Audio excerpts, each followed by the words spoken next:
परम सन्मानियो गुरु रूप गुरु खालसा साध संगत जी, वाहिगुरु जी का खालसा वाहिगुरु जी की फतेह। श्री गुरु अर्जन देव जी ने सोढ़ी माधो दास नूं कश्मीर विच भेजिया सी। उसने उत्थे जाके सिक्खी दा बहुत प्रचार किया। जिसने जिहड़ी भी इच्छा धारण की उही कुछ प्राप्त करके गुरु जी विच शरधा धारण कर लई, गुरु जी दी चरण धो के पहुल लई ते गुरसिੱਖੀ दी महान महिमा वेखी। शब्द पढ़ के कड़ाह प्रसाद करवाउंदे सन अते गुरु जी हित वरता के पाप दूर करते सन। सिख आपस विच मेल करते सन ते कीर्तन सुन के बहुत सुख प्राप्त करते सन। गुरु जी की कार भेंट इकट्ठी करके बड़ी शरधा धार के गुरु जी नूं अर्पण करके वंदना करते सन। इस तरह सिੱਖੀ का बहुत विस्तार होया। सारे करतार दा नाम सिमरन करन लगे। एक तां मूँह मंगिया मुरादा पाउंदे सन, दूसरा सौखा मार्ग देखते सन, तीसरा दोवां लोकां विच भला हुंदा सी। सब तो गुरमत नूं उच्ची समझते सन। ब्राह्मण आदि सब सिੱਖੀ नूं अंगीकार करते सन। दसवंध दे के गुरु जी नूं कार भेंट अर्पण करते सन। हज़ारां घर गुरु जी दे सिख हो गए, जिउंदियां ही देवतियां वर्गे हो गए। उत्थे एक सेवादास नामी ब्राह्मण रहिंदा सी। उसदा सिੱਖੀ विच महान सिदक सी।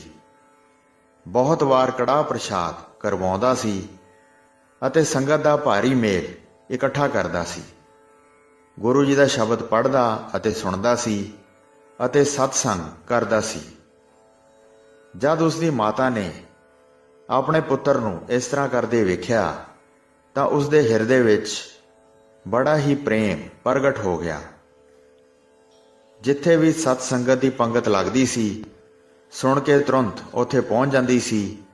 सतगुरु जी दे चंगे गुणां बारे सुणदी सी कि गुरु जी सेवक दा केवल एक प्रेम ही वेखदे हन।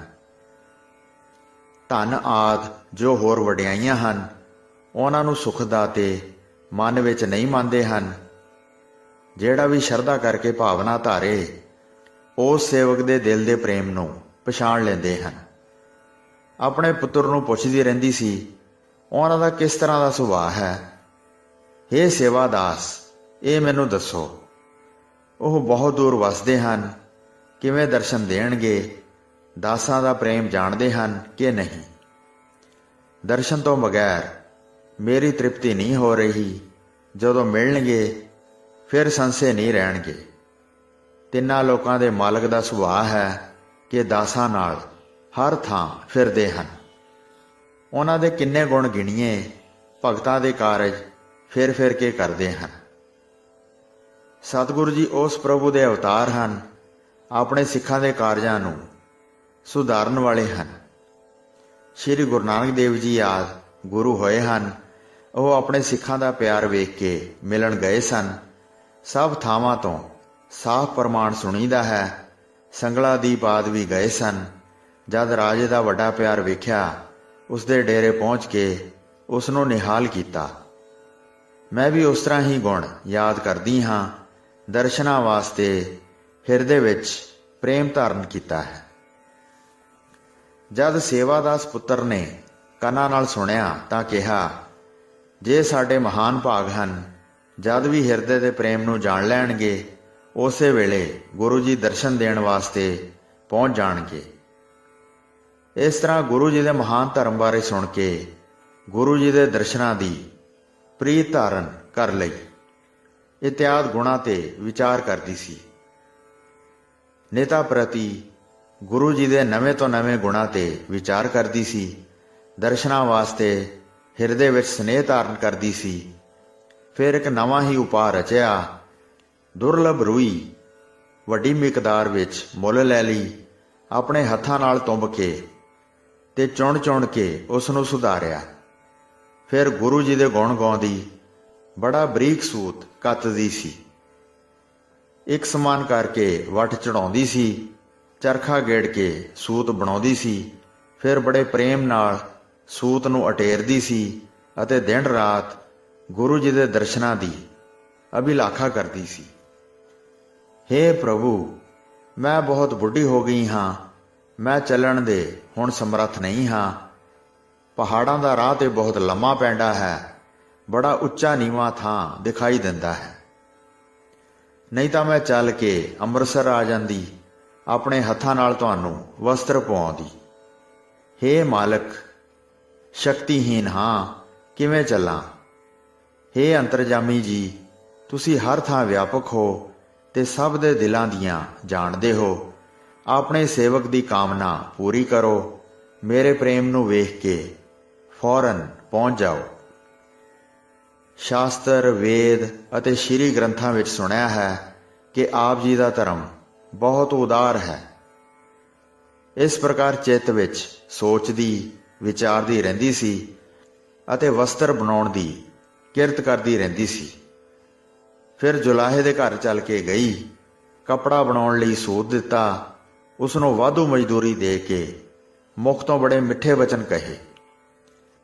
ਅਤ ਨਰਮ ਕੱਪੜਾ ਬਣਾਉਣ ਦਾ ਮੇਰਾ ਕਾਰਜ ਹੈ, ਜੇ ਚੰਗਾ ਬਣਾ ਦਿਓਗੇ ਤਾਂ ਤੁਹਾਡਾ ਵੱਡਾ ਉਪਕਾਰ ਹੋਏਗਾ। ਬਹੁਤ ਵਾਰ ਕਹਿ ਕੇ ਬੜਾ ਸੁੰਦਰ ਕੱਪੜਾ ਬਣਵਾਇਆ, ਫਿਰ ਬਹੁਤ ਮਿਹਨਤ ਦੇ ਕੇ ਕੱਪੜੇ ਨੂੰ ਧਵਾਇਆ। ਘਰ ਵਿੱਚ ਇੱਕ ਸਥਾਨ ਨੂੰ ਚੰਗੀ ਤਰ੍ਹਾਂ ਸਾਫ਼ ਕੀਤਾ ਤੇ ਗੁਰੂ ਜੀ ਵਾਸਤੇ ਹਿਰਦੇ ਵਿੱਚ ਕਲਪਨਾ ਕੀਤੀ। ਦੀਵਾ ਬਾਲ ਕੇ ਉੱਥੇ ਧੂਪ ਦਿਖਾਉਂਦੀ ਸੀ ਤੇ ਬਹੁਤ ਸੁਗੰਧਿਤ ਫੁੱਲ ਚੜਾਉਂਦੀ ਸੀ। ਘਿਓ ਦਾ ਦੀਵਾ ਬਾਲ ਕੇ ਰੱਖਦੀ ਸੀ ਤੇ ਚੰਦਨ ਘਸਾ ਕੇ ਉਸ ਦੀ ਮਹਿਕ ਦਾ ਛਿੜਕਾਅ ਕਰਦੀ ਸੀ। ਉੱਥੇ ਇੱਕ ਚੌਂਕੀ ਡਾਹੀ ਗਈ, ਬਹੁਤ ਪਵਿੱਤਰ ਕਰਕੇ ਨਵੀਂ ਬਣਵਾਈ। ਉਸ ਉੱਤੇ ਇੱਕ ਸੁੰਦਰ ਵਸਤਰ ਸੁਧਾਰ ਕੇ ਵਿਛਾਇਆ ਗਿਆ ਤੇ ਸੁੰਦਰ ਫੁੱਲ ਉਸ ਉੱਤੇ ਖਿਲਾਰੇ ਗਏ। ਸਤਿਗੁਰੂ ਵਾਂਗ ਬੰਦਨਾ ਕਰਕੇ ਉਸ ਦੀ ਪੂਜਾ ਕਰਦੀ ਸੀ। ਦਿਨ ਬ ਦਿਨ ਬਹੁਤ ਸ਼ਰਧਾ ਵੱਧਦੀ ਜਾਂਦੀ ਸੀ।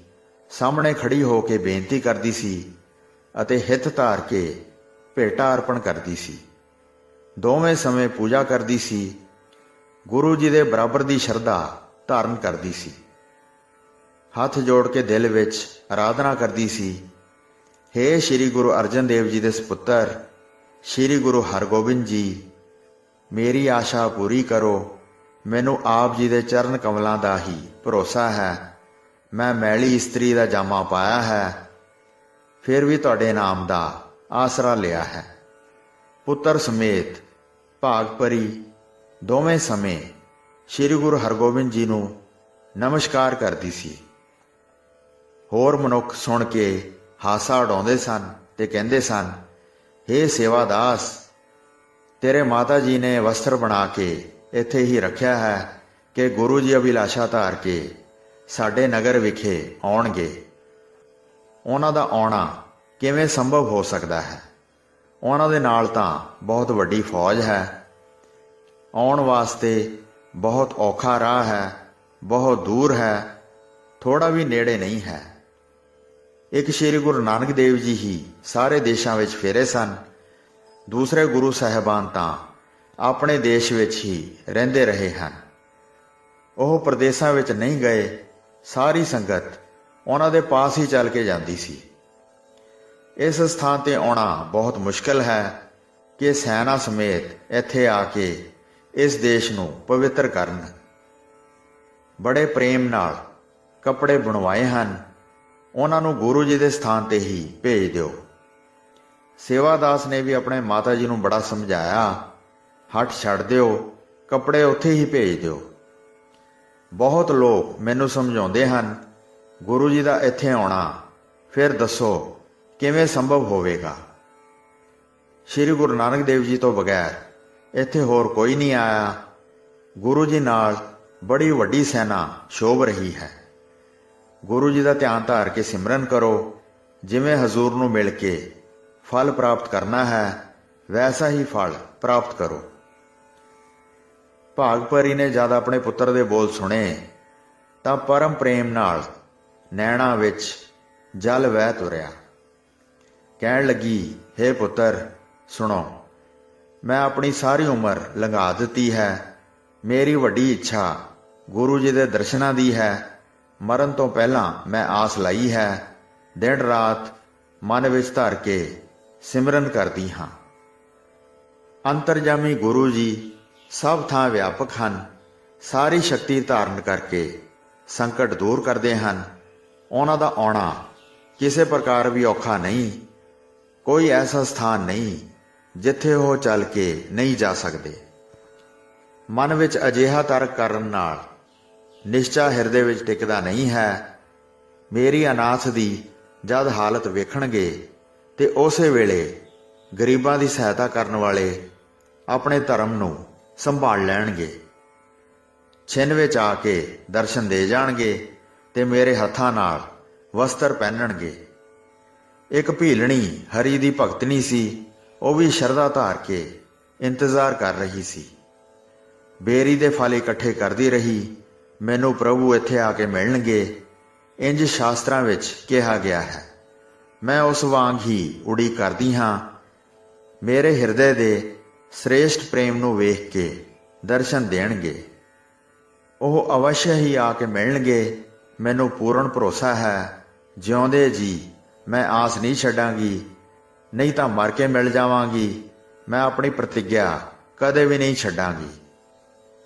ਉਧਰ ਸ੍ਰੀ ਗੁਰੂ ਹਰਗੋਬਿੰਦ ਜੀ ਨੇ ਭਾਗ ਭਰੀ ਬਾਰੇ ਸਾਰੀ ਗੱਲ ਆਪਣੇ ਮਨ ਵਿੱਚ ਜਾਣ ਲਈ। ਦਿਨ ਰਾਤ ਮੇਰਾ ਇੰਤਜ਼ਾਰ ਕਰਦੀ ਹੈ ਤੇ ਮਨ ਵਿੱਚ ਸੁੱਖ ਨਹੀਂ ਹੈ। ਪਹਾੜੀ ਦੇਸ਼ ਦਾ ਰਸਤਾ ਹੈ। ਮੇਰੀ ਸਿੱਖਣੀ ਨਿਤ ਮੇਰੇ ਦਰਸ਼ਨਾਂ ਨੂੰ ਚਾਹੁੰਦੀ ਰਹਿੰਦੀ ਹੈ। ਪਹਾੜਾਂ ਵਿੱਚ ਬਹੁਤ ਸਿੱਖ ਰਹਿੰਦੇ ਹਨ ਜਿਹੜੇ ਨਿਤ ਮੇਰੇ ਦਰਸ਼ਨ ਕਰਨਾ ਚਾਹੁੰਦੇ ਰਹਿੰਦੇ ਹਨ। ਉਹਨਾਂ ਸਭ ਦੀ ਆਸ ਪੂਰੀ ਕਰਦਾ ਹਾਂ ਜਿਹੜੇ ਹਮੇਸ਼ਾ ਮੇਰੇ ਭਰੋਸੇ ਤੇ ਰਹਿੰਦੇ ਹਨ। ਬਿਰਧ ਭਾਗ ਪਰੀ ਨੇ ਕੱਪੜਾ ਬੁਣ ਕੇ ਰੱਖਿਆ ਹੈ। ਉਸਦੇ ਮਨ ਵਿੱਚ ਮੈਨੂੰ ਵਸਤਰ ਪਹਿਨਾਉਣ ਦੀ ਅਭਿਲਾਸ਼ਾ ਹੈ। ਜਿਹੜੀ ਬਹੁਤ ਘੱਟ ਖਾਂਦੀ ਪੀਂਦੀ ਹੈ, ਦਿਨ ਰਾਤ ਸਿਮਰਨ ਕਰਦੀ ਰਹਿੰਦੀ ਹੈ। ਹੁਣ ਉਸ ਦਾ ਅੰਤ ਸਮਾਂ ਵੀ ਆ ਪਹੁੰਚਿਆ ਹੈ। ਮੇਰੇ ਦਰਸ਼ਨ ਕਰਨ ਦੀ ਨਿਤ ਰੁਚੀ ਰੱਖਦੀ ਹੈ। ਸ੍ਰੀ ਗੁਰੂ ਹਰਗੋਬਿੰਦ ਜੀ ਜਿਹੜੇ ਕੁੱਲ ਦੇ ਚੰਦ ਹਨ, ਉਹਨਾਂ ਨੇ ਹਿਰਦੇ ਵਿੱਚ ਵਿਚਾਰ ਕੀਤੀ ਕਿ ਛੇਤੀ ਹੀ ਚੱਲਣਾ ਚਾਹੀਦਾ ਹੈ। ਮਾਤਾ ਗੰਗਾ ਜੀ ਨੂੰ ਪੁੱਛ ਕੇ ਤੇ ਨਮਸਕਾਰ ਕਰਕੇ ਉਸੇ ਵੇਲੇ ਹੀ ਸਾਰੇ ਮਿਲ ਕੇ ਇਕੱਠੇ ਹੋ ਗਏ। ਕੁਝ ਆਪਣੇ ਸੂਰਮਿਆਂ ਨੂੰ ਨਾਲ ਲੈ ਲਿਆ ਤੇ ਸਾਰਿਆਂ ਨੂੰ ਗੁਰੂ ਜੀ ਨੇ ਧੀਰਜ ਦਿੱਤਾ। ਯਥਾਯੋਗ ਸਾਰਿਆਂ ਦਾ ਸਨਮਾਨ ਕੀਤਾ ਅਤੇ ਸੇਵਕਾਂ ਨੂੰ ਆਪਣੇ ਨਾਲ ਲੈ ਕੇ ਚੱਲ ਪਏ। ਜਿਹੜੇ ਸਿੱਖ ਪਹਾੜਾਂ ਦੇ ਵਾਸੀ ਸਨ, ਜਿੱਥੇ ਕਿੱਥੇ ਉਹਨਾਂ ਨੂੰ ਸ੍ਰੀ ਗੁਰੂ ਹਰਗੋਬਿੰਦ ਸਾਹਿਬ ਦੇ ਆਉਣ ਦਾ ਪਤਾ ਲੱਗਾ ਤਾਂ ਉਹ ਸੁੰਦਰ ਭੇਟਾਵਾਂ ਲੈ ਕੇ ਆਏ। ਗੁਰੂ ਜੀ ਦੇ ਦਰਸ਼ਨ ਕਰ ਕਰਕੇ ਪ੍ਰਸੰਨ ਹੋ ਰਹੇ ਸਨ। ਖਾਣ ਵਾਲੇ ਉਚਿਤ ਸਵਾਦੀ ਫਲ ਅਤੇ ਪਦਾਰਥ ਲੈ ਲੈ ਕੇ ਆਉਂਦੇ ਸਨ ਅਤੇ ਰਸ ਵਾਲੇ ਫਲਾਂ ਨੂੰ ਗੁਰੂ ਜੀ ਵਾਸਤੇ ਲਿਆ ਕੇ ਦਿੰਦੇ ਸਨ। ਇਸ ਤਰ੍ਹਾਂ ਚਲਦੇ ਚਲਦੇ ਗੁਰੂ ਜੀ ਵਿਸ਼ਾਲ ਨਗਰ ਦੇ ਪਾਸ ਉੱਥੇ ਜਾ ਪਹੁੰਚੇ ਜਿੱਥੇ ਕਾਠੀ ਦਰਵਾਜ਼ਾ ਸੀ। ਗੁਰੂ ਜੀ ਨੇ ਸ਼੍ਰੀਨਗਰ ਸ਼ਹਿਰ ਵਿੱਚ ਪ੍ਰਵੇਸ਼ ਕੀਤਾ। ਗੁਰੂ ਜੀ ਉਸ ਸ਼ਹਿਰ ਦੇ ਦਰਵਾਜ਼ੇ ਵਿੱਚ ਦਾਖਲ ਹੋਏ ਜਿਸ ਦਰਵਾਜ਼ੇ ਵਿੱਚ ਉਹਨਾਂ ਦੇ ਸੇਵਕ ਦਾ ਘਰ ਸੀ। ਬਜ਼ੁਰਗ ਇਸਤਰੀ ਦੀ ਆਸ ਪੂਰੀ ਕਰਨ ਵਾਸਤੇ ਉੱਥੇ ਆ ਪਹੁੰਚੇ। ਉਸ ਘਰ ਦੇ ਦਰਵਾਜ਼ੇ ਅੱਗੇ ਜਾ ਕੇ ਖੜੇ ਹੋ ਗਏ। ਜਿਸ ਘਰ ਦਾ ਮਾਲਕ ਉਹਨਾਂ ਦਾ ਹਿਤਕਾਰੀ ਸਿੱਖ ਸੇਵਾਦਾਸ ਸੀ। ਘੋੜਿਆਂ ਦੇ ਖੁਰਾਂ ਦਾ ਖੜਾਕ ਸੁਣ ਕੇ ਸੇਵਾਦਾਸ ਘਰ ਦਾ ਦਰਵਾਜ਼ਾ ਛੱਡ ਕੇ ਬਾਹਰ ਨਿਕਲਿਆ। ਜਦ ਉਸਨੇ ਸਾਹਮਣੇ ਸ਼੍ਰੀ ਹਰਗੋਬਿੰਦ ਜੀ ਨੂੰ ਖੜੇ ਵੇਖਿਆ, ਜਿਨ੍ਹਾਂ ਨੇ ਹੱਥ ਵਿੱਚ ਵੱਡਾ ਨੇਜ਼ਾ ਫੜਿਆ ਹੋਇਆ ਸੀ, ਤਾਂ ਸੇਵਾਦਾਸ ਨੇ ਗੁਰੂ ਜੀ ਦੇ ਚਰਨ ਕਮਲਾਂ ਤੇ ਸਿਰ ਧਰਿਆ ਅਤੇ ਹਿਰਦੇ ਵਿੱਚ ਬਹੁਤ ਆਨੰਦ ਛਾ ਗਿਆ। ਕਹਿਣ ਲੱਗਾ, ਬਹੁਤ ਦੇਰ ਤੋਂ ਉਡੀਕ ਲੱਗੀ ਹੋਈ ਸੀ। ਅੱਜ ਆਪਣੇ ਮਨ ਪਾਉਂਦੇ ਗੁਰੂ ਜੀ ਦੇ ਦਰਸ਼ਨ ਕੀਤੇ ਹਨ। ਰਕਾਬ ਫੜ ਕੇ ਬੇਨਤੀ ਕਰਕੇ ਗੁਰੂ ਜੀ ਨੂੰ ਘੋੜੇ ਤੋਂ ਉਤਾਰਿਆ ਤੇ ਉਹਨਾਂ ਨੂੰ ਲੈ ਕੇ ਆਪਣੇ ਘਰ ਅੰਦਰ ਚਲਾ ਗਿਆ। ਸੁੰਦਰ ਪਲੰਗ ਕੱਢ ਕੇ ਡਾਹਿਆ ਅਤੇ ਆਪਣੇ ਮਾਤਾ ਜੀ ਨੂੰ ਖੁਸ਼ੀ ਦੀ ਖਬਰ ਸੁਣਾਈ। ਹੇ ਵੱਡੇ ਭਾਗਾਂ ਵਾਲੀ, ਜਿਸ ਦੀ ਪ੍ਰਤੀ ਦਿਨ ਉਡੀਕ ਕਰਦੀ ਸੀ ਅਤੇ ਚਿੱਤ ਵਿੱਚ ਉਹਨਾਂ ਦੇ ਦਰਸ਼ਨਾਂ ਨੂੰ ਲੋਚਦੀ ਸੀ, ਉਹ ਕਿਰਪਾ ਧਾਰ ਕੇ ਘਰ ਚੱਲ ਕੇ ਆ ਗਏ ਹਨ। ਉਹਨਾਂ ਦਾ ਨਾਮ ਸਿੱਖਾਂ ਦਾ ਸਖਾ ਪ੍ਰਗਟ ਹੈ। ਤੇਰਾ ਭਾਗ ਭਰੀ ਨਾਂ ਅੱਜ ਸ਼ੁਭ ਹੋ ਗਿਆ ਹੈ। ਤੇਰਾ ਭਾਗ ਭਰੀ ਨਾਂ ਅੱਜ ਸਫਲ ਵੇਖਿਆ ਹੈ। ਇਹ ਸੁਣ ਕੇ ਪ੍ਰੇਮ ਨਾਲ ਬਹਿਬਲ ਹੋਈ ਉੱਠ ਪਈ। ਬਲਹੀਣਾਂ ਵਾਸਤੇ ਗੁਰੂ ਜੀ ਨੇ ਬੜਾ ਹਿੱਤ ਕਰਕੇ ਪ੍ਰੇਮ ਕੀਤਾ ਹੈ। ਇਹ ਤਾਂ ਬਹੁਤ ਬਿਰਧ ਹੈ, ਬਹੁਤ ਉਮਰ ਬੀਤ ਗਈ ਹੈ। ਖਾਣ ਪੀਣ ਵੀ ਸੰਜਮ ਨਾਲ ਕਰਦੀ ਹੈ। ਹਿਰਦੇ ਵਿੱਚ ਸਦਾ ਚਿੰਤਾ ਰਹਿੰਦੀ ਹੈ। ਦਿਨ ਰਾਤ ਗੁਰੂ ਜੀ ਦੇ ਦਰਸ਼ਨਾਂ ਦੀ ਚਾਹਤ ਰਹਿੰਦੀ ਹੈ। ਪ੍ਰੇਮ ਬਿਰਹਾ ਨਾਲ ਆਤੁਰ ਹੋ ਗਈ ਸੀ, ਇਸ ਕਰਕੇ ਜਲਦੀ ਨਾਲ ਉੱਠ ਨਾ ਸਕੀ। ਪੁੱਤਰ ਦਾ ਹੱਥ ਫੜ ਕੇ ਵਿਹੜੇ ਵਿੱਚ ਆਈ। ਨੇਤਰਾਂ ਦੀਆਂ ਪਲਕਾਂ ਨਾਲ ਇੱਕ ਟੱਕ ਵੇਖਣ ਲੱਗ ਗਈ। ਦਰਸ਼ਨ ਕਰਕੇ ਗਦਗਦ ਹੋ ਗਈ। ਬੋਲਿਆ ਨਹੀਂ ਸੀ ਜਾਂਦਾ। ਬੋਲ ਗਲ ਵਿੱਚ ਹੀ ਉਲਝੇ ਰਹਿ ਗਏ। ਹੌਲੀ ਹੌਲੀ ਗੁਰੂ ਜੀ ਦੇ ਪਾਸ ਗਈ।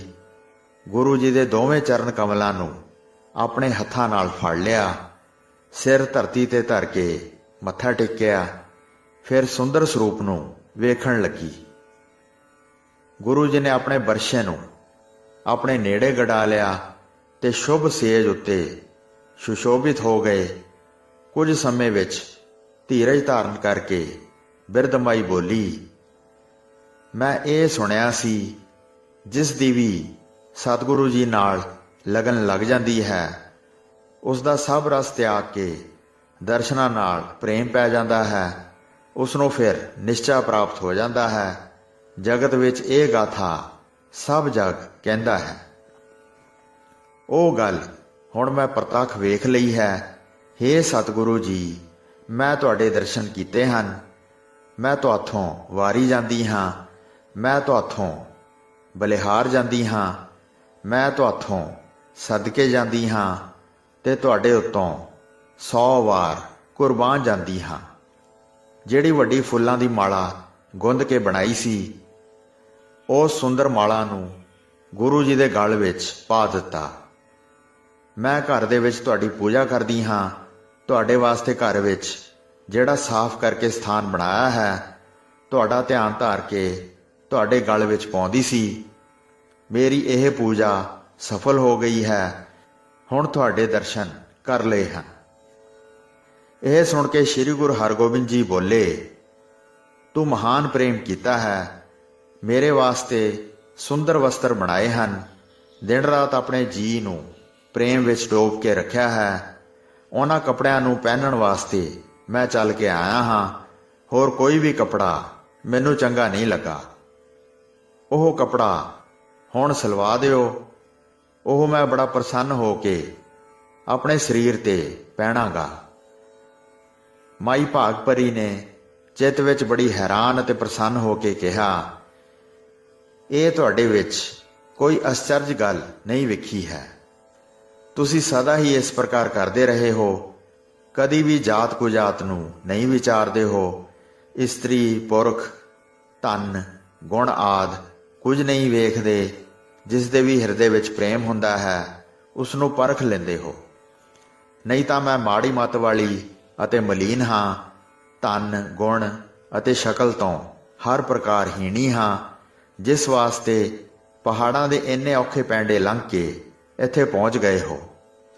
ਤੁਹਾਨੂੰ ਆਪਣੇ ਸਿੱਖ ਪਿਆਰੇ ਹਨ। ਇਹ ਬਿਰਧ ਆਪ ਦਾ ਸੱਚਾ ਹੈ। ਮੈਨੂੰ ਪਤਿਤ ਨੂੰ ਤੁਸੀਂ ਪਵਿੱਤਰ ਕੀਤਾ ਹੈ। ਇੱਕ ਗਰੀਬ ਨੂੰ ਆਪਣੀ ਕਿਰਪਾ ਦੇ ਰਸ ਵਿੱਚ ਰੰਗਿਆ ਹੈ। ਆਪ ਜੀ ਦੀ ਉਸਤਤ ਕਿਵੇਂ ਬਿਆਨ ਕਰਾਂ। ਮੈਂ ਥੋੜੀ ਮਤ ਵਾਲੀ ਕੁਝ ਕਹਿਣ ਵੀ ਨਹੀਂ ਜਾਣਦੀ ਹਾਂ। ਪਾਪੀਆਂ ਨੂੰ ਤਾਰਨ ਵਾਲੇ ਤੁਹਾਡਾ ਨਾਂ ਹੈ। ਇਹ ਮੈਂ ਚੰਗੀ ਤਰ੍ਹਾਂ ਹਿਰਦੇ ਵਿੱਚ ਨਿਰਧਾਰਨ ਕੀਤਾ ਹੈ। ਪ੍ਰੇਮ ਵੇਖਦੇ ਹੋ, ਭਾਵੇਂ ਨਰ ਹੋਵੇ ਭਾਵੇਂ ਨਾਰੀ। ਤੁਹਾਡੇ ਸੁਭਾਅ ਦੀ ਗਤੀ ਬਹੁਤ ਉੱਚੀ ਹੈ। ਇਸ ਨੂੰ ਮੈਂ ਚੰਗੀ ਤਰ੍ਹਾਂ ਵਿਚਾਰਿਆ ਹੈ। ਤੁਸੀਂ 9 ਨਿਧੀਆਂ ਤੇ 18 ਸਿੱਧੀਆਂ ਦੇ ਮਾਲਕ ਹੋ। ਸਭ ਨੂੰ ਪੋਸ਼ਾਕੇ ਬਖਸ਼ਦੇ ਹੋ। ਕੀ ਇੱਕ ਵਸਤਰ ਹੈ, ਉਹ ਵੀ ਚੰਗਾ ਨਹੀਂ ਹੈ। ਉਸ ਵਾਸਤੇ ਸੋਢੀ ਕੁਲ ਦੇ ਸਰਤਾਜ ਬਹੁਤ ਬਿਖੜੇ ਪੈਂਡੇ ਨੂੰ ਲੰਘ ਕੇ ਆਏ ਹੋ। ਮੈਨੂੰ ਜਿਉਂਦੀ ਨੂੰ ਆਪਣੇ ਦਰਸ਼ਨ ਵਿਖਾ ਦਿੱਤੇ ਹਨ। ਇਹ ਕਹਿ ਕੇ ਵਾਰਨੇ ਕਰਨ ਵਾਸਤੇ ਚਿੱਤ ਵਿੱਚ ਪ੍ਰਸੰਨ ਹੋ ਕੇ ਪਰਿਕਰਮਾ ਕੀਤੀਆਂ ਇੱਕ ਟੱਕ ਗੁਰੂ ਜੀ ਵੱਲ ਵੇਖ ਰਹੀ ਸੀ ਤੇ ਨੈਣ ਤ੍ਰਿਪਤ ਨਹੀਂ ਸੀ ਹੋ ਰਹੇ। ਸੋਚਾਂ ਦੇ ਦੂਰ ਕਰਨ ਵਾਲੇ ਨੂੰ ਨਿਤ ਚਿਤਵਦੀ ਸੀ। ਅੰਦਰ ਜਾ ਕੇ ਵਸਤਰਾਂ ਨੂੰ ਲੈ ਕੇ ਆਈ, ਜਿਨ੍ਹਾਂ ਉੱਤੇ ਬਹੁਤ ਸੁਗੰਧੀ ਦਾ ਛਿੜਕਾਅ ਕੀਤਾ ਹੋਇਆ ਸੀ। ਬੜੀ ਛੇਤੀ ਗੁਰੂ ਜੀ ਦੇ ਅੱਗੇ ਰੱਖ ਦਿੱਤੇ। ਹੱਥ ਜੋੜ ਕੇ ਫਿਰ ਬੰਦਨਾ ਕੀਤੀ। ਤੁਰੰਤ ਦਰਜੀ ਨੂੰ ਆਪਣੇ ਪਾਸ ਬੁਲਾਇਆ। ਗੁਰੂ ਜੀ ਨੇ ਆਪਣੇ ਵੱਡੇ ਸਰੀਰ ਨੂੰ ਮੇਚਾ ਦੇਣ ਵਾਸਤੇ ਦਰਜੀ ਨੂੰ ਵਿਖਾਇਆ। ਫਿਰ ਮਾਤਾ ਜੀ ਨੇ ਦਰਜੀ ਨੂੰ ਕਿਹਾ, ਸਾਰੇ ਕੱਪੜੇ ਚੰਗੀ ਤਰ੍ਹਾਂ ਸੀਵੋ। ਗੁਰੂ ਜੀ ਜਾਮਾ ਪਹਿਨ ਕੇ ਸਾਡਾ ਜਨਮ ਸਫਲ ਕਰ ਦੇਣ। ਇਸ ਤਰ੍ਹਾਂ ਕਹਿ ਕੇ ਤੁਰੰਤ ਸਿਉਣ ਲਾ ਦਿੱਤਾ ਤੇ ਪਾਸ ਬੈਠ ਕੇ ਤਿਆਰ ਕਰਵਾਇਆ। ਫਿਰ ਬਿਰਧ ਮਾਈ ਨੇ ਨਿਰਮਲ ਜਲ ਲਿਆ ਤੇ ਗੁਰੂ ਜੀ ਦੇ ਚਰਨ ਕਮਲਾਂ ਨੂੰ ਧੋਤਾ। ਉਹ ਜਲ ਲੈ ਕੇ ਜਦ ਆਪਣੇ ਮੂੰਹ ਵਿੱਚ ਪਾਇਆ ਤਾਂ ਤਤ ਰੂਪ ਨੂੰ ਜਾਣ ਕੇ ਦਿਵ ਦ੍ਰਿਸ਼ਟੀ ਹੋ ਗਈ। ਆਪਣਾ ਵਾਸਤਵ ਆਤਮ ਰੂਪ ਜਾਣਿਆ ਤੇ ਅੰਤਰਮੁਖੀ ਧਿਆਨ ਨਾਲ ਲੱਗ ਕੇ ਆਨੰਦ ਪ੍ਰਾਪਤ ਹੋ ਗਿਆ। ਜਿਵੇਂ ਕੋਈ ਸੈਂਕੜੇ ਸਾਲਾਂ ਤੱਕ ਯੋਗ ਦੀ ਸਾਧਨਾ ਕਰੇ, ਐਸੇ ਯੋਗ ਵਾਲੇ ਲੋਕਾਂ ਵਿੱਚ ਪਹੁੰਚਣ ਦੇ ਯੋਗ ਹੋ ਗਈ। ਉਸ ਪੋਹਲ ਵਾਲੇ ਜਲ ਦਾ ਸਾਰੇ ਘਰ ਵਿੱਚ ਛਿੜਕਾਅ ਕੀਤਾ। ਫਿਰ ਆਪਣੇ ਪੁੱਤਰ ਸੇਵਾਦਾਸ ਨੂੰ ਸੇਵਨ ਕਰਵਾਇਆ। ਸਾਰਿਆਂ ਦਾ ਉੱਥੇ ਡੇਰਾ ਕਰਵਾਇਆ। ਖਾਣ ਪੀਣ ਵਾਸਤੇ ਸਭ ਵਸਤੂਆਂ ਭੇਜੀਆਂ। ਸਤਿਗੁਰੂ ਜੀ ਦੀ ਸਾਰੀ ਸੇਵਾ ਮਾਈ ਭਾਗਪਰੀ ਨੇ ਆਪਣੇ ਹੱਥਾਂ ਨਾਲ ਕੀਤੀ। ਰਾਤ ਸਮੇਂ ਸ੍ਰੀ ਗੁਰੂ ਹਰਗੋਬਿੰਦ ਜੀ ਸ਼ੁਭ ਸੇਜ ਉੱਤੇ ਸੁੱਤੇ। ਸਾਰੇ ਕਸ਼ਮੀਰ ਦੇਸ਼ ਵਿੱਚ ਗੁਰੂ ਜੀ ਦੇ ਆਉਣ ਦੀ ਖਬਰ ਫੈਲ ਗਈ। ਇਸ ਖਬਰ ਨੂੰ ਉਹ ਆਪਣੇ ਕੰਨਾਂ ਨਾਲ ਇੰਜ ਸੁਣਦੇ ਸਨ ਜਿਵੇਂ ਕੰਨਾਂ ਨੇ ਅੰਮ੍ਰਿਤ ਪੀਤਾ ਹੋਵੇ। ਸਿੱਖ ਸੁਣ ਸੁਣ ਕੇ ਬਹੁਤ ਪ੍ਰਸੰਨ ਹੋ ਰਹੇ ਸਨ। ਜਿੱਥੋਂ ਕਿੱਥੋਂ ਇਕੱਠੇ ਹੋ ਕੇ ਆ ਰਹੇ ਸਨ। ਸਵੇਰ ਹੋਈ ਤਾਂ ਸਾਰੇ ਪਹੁੰਚ ਗਏ। ਬਹੁਤ ਮਿੱਠੇ ਫਲ ਗੁਰੂ ਜੀ ਵਾਸਤੇ ਲਿਆ ਕੇ ਬੜਾ ਆਨੰਦ ਪ੍ਰਾਪਤ ਕਰ ਰਹੇ ਸਨ। ਕਹਿੰਦੇ ਸਨ, ਸਾਥੋਂ ਫਲ ਛਕ ਕੇ ਗੁਰੂ ਜੀ ਪ੍ਰਸੰਨ ਹੋਣਗੇ ਤਾਂ ਅਸੀਂ ਤੁਰੰਤ ਆਪਣਾ ਜੀਵਨ ਸਫਲ ਹੋਇਆ ਪਾਵਾਂਗੇ। ਗੁਰੂ ਜੀ ਸਿੱਖਾਂ ਦੀਆਂ ਭਾਵਨਾਵਾਂ ਪੂਰੀਆਂ ਕਰ ਰਹੇ ਸਨ ਅਤੇ ਸੁੰਦਰ ਫਲ ਛਕ ਰਹੇ ਸਨ। ਇਸ ਤਰ੍ਹਾਂ ਬਿਰਧ ਮਾਤਾ ਜੀ ਨੇ ਜਾਮਾ ਤਿਆਰ ਕਰਵਾਇਆ ਤੇ ਉਸ ਨੂੰ ਆਪਣੇ ਹੱਥਾਂ ਨਾਲ ਗੁਰੂ ਜੀ ਨੂੰ ਪਹਿਨਾਇਆ। ਸਤਿਗੁਰੂ ਜੀ ਦੀ ਸ਼ੋਭਾ ਨੂੰ ਵੇਖ ਵੇਖ ਕੇ ਆਪਣੇ ਪੁੱਤਰ ਸਹਿਤ ਮਾਤਾ ਜੀ ਚਿੱਤ ਨੂੰ ਬਹੁਤ ਆਨੰਦਮਈ ਕਰਦੇ ਸਨ। ਕਹਿੰਦੇ ਸਨ, ਸਾਡੇ ਗਰੀਬਾਂ ਦੇ ਘਰ ਗੁਰੂ ਜੀ ਆਏ ਹਨ, ਜਿਨ੍ਹਾਂ ਦੀ ਦੇਵਤੇ ਅਤੇ ਮਨੁੱਖ ਇਕੱਠੇ ਹੋ ਕੇ ਸੇਵਾ ਕਰਦੇ ਹਨ। ਸਾਰੀ ਸੰਗਤ ਵਿੱਚ ਇਹ ਗੱਲ ਪਸਰ ਗਈ। ਬਿਰਧ ਮਾਤਾ ਜੀ ਨੇ ਜਿਹੜਾ ਵਸਤਰ ਕੱਤ ਕੇ ਬਣਾਇਆ ਸੀ ਉਸ ਨੂੰ ਪਹਿਨਣ ਵਾਸਤੇ ਗੁਰੂ ਜੀ ਚੱਲ ਕੇ ਆਏ ਹਨ। ਉਹ ਜਾਮਾ ਹੁਣ ਗਲ ਵਿੱਚ ਪਵਾ ਦਿੱਤਾ ਹੈ। ਵੇਖ ਵੇਖ ਕੇ ਆਪਸ ਵਿੱਚ ਗੱਲਾਂ ਕਰਦੇ ਸਨ ਅਤੇ ਬਿਰਧ ਮਾਤਾ ਦੇ ਭਾਗਾਂ ਦੀ ਬੜੀ ਸ਼ਲਾਘਾ ਕਰਦੇ ਸਨ। ਕਹਿੰਦੇ ਸਨ, ਵਿਸ਼ਨੂੰ ਜੀ ਵਾਂਗ ਗੁਰੂ ਜੀ ਸਦਾ ਪ੍ਰੇਮ ਵਸ ਰਹਿੰਦੇ ਹਨ। ਗੁਰੂ ਜੀ ਦਾ ਸਰੂਪ ਵੀ ਉਹਨਾਂ ਵਰਗਾ ਹੀ ਹੈ। ਧੰਨ ਗੁਰੂ ਜੀ ਹਨ ਅਤੇ ਧੰਨ ਉਹਨਾਂ ਦੇ ਗੁਰਸਿੱਖ ਹਨ, ਜਿਨ੍ਹਾਂ ਦੇ ਹਿਰਦਿਆਂ ਵਿੱਚ ਗੁਰੂ ਜੀ ਵਾਸਤੇ ਪ੍ਰੇਮ ਉਤਪੰਨ ਹੋਇਆ ਹੈ। ਇਸ ਤਰ੍ਹਾਂ ਉਸ ਦੇਸ਼ ਵਿੱਚ ਗੁਰੂ ਜੀ ਦੀ ਬਹੁਤ ਕੀਰਤੀ ਫੈਲੀ। ਬਹੁਤ ਸਿੱਖ ਦਰਸ਼ਨ ਕਰ ਰਹੇ ਸਨ। ਚਰਨ ਕਮਲਾਂ ਦੀ ਪਹੁਲ ਲੈ ਕੇ ਆਨੰਦ ਪ੍ਰਾਪਤ ਕਰਦੇ ਸਨ ਤੇ ਜਨਮ ਮਰਨ ਦੇ ਸੰਕਟ ਨੂੰ ਗਵਾਉਂਦੇ ਸਨ। ਵਾਹਿਗੁਰੂ ਜੀ ਕਾ ਖਾਲਸਾ, ਵਾਹਿਗੁਰੂ ਜੀ ਕੀ ਫਤਿਹ।